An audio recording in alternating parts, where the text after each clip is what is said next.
ಪತ್ರಕರ್ತರಿಗೆ ಸೇರಿದ ಕಲ್ಲು ಚಪ್ಪಡಿಗಳಿಗೆ ದುಷ್ಕರ್ಮಿಯಿಂದ ಬೆಂಕಿ, ಸುಮಾರು 40,000 ರುಗಳಷ್ಟು ನಷ್ಟ. ಚಿಂತಾಮಣಿ ನಗರದ 27ನೇ ವಾರ್ಡಿನ ಶಾಂತಿನಗರದಲ್ಲಿರುವ ಪತ್ರಕರ್ತರಾದ KS ನೂರುಲ್ಲಾರವರಿಗೆ ಸೇರಿದ ಖಾಲಿ ನಿವೇಶನದಲ್ಲಿ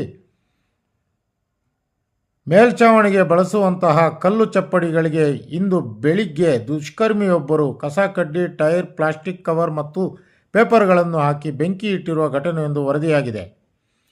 ಇದೇ ಶಾಂತಿನಗರದಲ್ಲಿ ವಾಸವಾಗಿರುವ ಅಡುಗೆ ಕೆಲಸದ ಸಾಬೀರ್ ಪಿಯಾ ಎಂಬ ವ್ಯಕ್ತಿಯು ಈ ದುಷ್ಕೃತ್ಯ ಎಸಗಿದ್ದಾನೆಂದು ಆರೋಪಿಸಿರುವ ನೂರುಲ್ಲಾರವರು, ಇದರಿಂದಾಗಿ ಮನೆಯ ಮೇಲ್ಛಾವಣಿಗೆ ಹಾಕಲು ತಂದಿರಿಸಿದ್ದ ಚಪ್ಪಡಿಗಳು ಸಂಪೂರ್ಣವಾಗಿ ಹಾಳಾಗಿದ್ದು ಯಾವುದೇ ಕೆಲಸಕ್ಕೆ ಬಾರದೆ ನಿಷ್ಪ್ರಯೋಜಕವಾಗಿವೆ.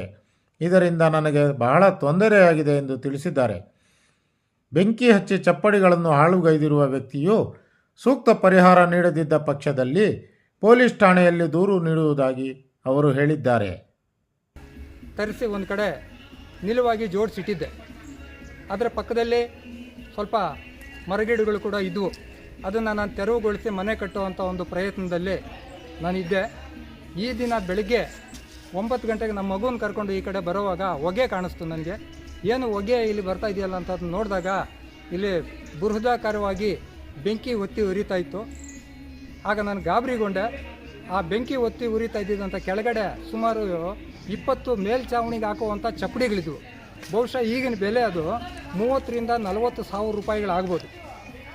ಈಗ ಅದು ಆ ಬೆಂಕಿ ಒಂದು ಕೆನ್ನಾಲಿಗೆಗೆ ಬಲಿಯಾಗಿ ತುತ್ತಾಗಿ ಅವು ಯಾವುದೇ ಕೆಲಸಕ್ಕೆ ಬಾರದಂಥ ನಿಷ್ಪ್ರಯೋಜಕ ಆಗಿವೆ.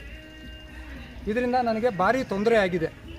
ಆ ಯಾರು ಬೆಂಕಿ ಇಟ್ಟಿದಂಥ ವ್ಯಕ್ತಿ ಇದೇ ಏರಿಯಾದಲ್ಲಿರುವಂಥ ಅಡುಗೆ ಕೆಲಸ ಮಾಡುವಂಥ ಸಾಬೀರ್ ಅನ್ನೋರು. ಬಹುಶಃ ಅವ್ರಿಗೊಂದು 50 ರಿಂದ 55 ವರ್ಷ ಆಗಿರ್ಬೋದು ಅಂತೇಳಿ ನಾನು ಭಾವಿಸ್ತಾ ಇದ್ದೇನೆ. ಇದರಿಂದ ನನಗೆ ತುಂಬ ಲಾಸ್ ಆಗಿದೆ. ಸಂಬಂಧಪಟ್ಟವ್ರ ಗಮನಕ್ಕೆ ಇದು ತರೋಣ ಅಂತೇಳ್ಬಿಟ್ಟು ನಾನು ಈ ಮಾಧ್ಯಮದ ಮುಖಾಂತರ ಎಲ್ಲರಿಗೂ ತಿಳಿಸೋವಂಥ ಒಂದು ಪ್ರಯತ್ನವನ್ನು ಮಾಡ್ತಾಯಿದ್ದೇನೆ.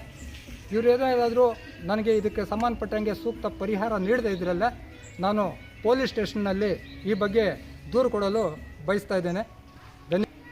ಇಲ್ಲ, ವ್ಯಕ್ತಿ ಬೆಂಕಿ ಇಟ್ಟನೋ ಅವನ ಮನೆಗೂ ನಮ್ಮ ನಿವೇಶನಕ್ಕೂ ತುಂಬ ದೂರ ಇದೆ. ಅವರು ಬಂದು ಇಲ್ಲಿ ನಮ್ಮ ನಿವೇಶನದಲ್ಲಿ ಬೆಂಕಿ ಇಡುವಂಥ ಅವಶ್ಯಕತೆ ಇರಲಿಲ್ಲ. ಅವನು ಯಾಕೆ ಇಟ್ಟನೋ ಅಂತ ಹೇಳಿದ್ರೆ ಪೊಲೀಸ್ನವ್ರ ವಿಚಾರಣೆಯಲ್ಲಿ ಗೊತ್ತಾದರೆ ಒಳ್ಳೆಯದು ಅಂತ ನಾನು ಭಾವಿಸಿದ್ದೇನೆ.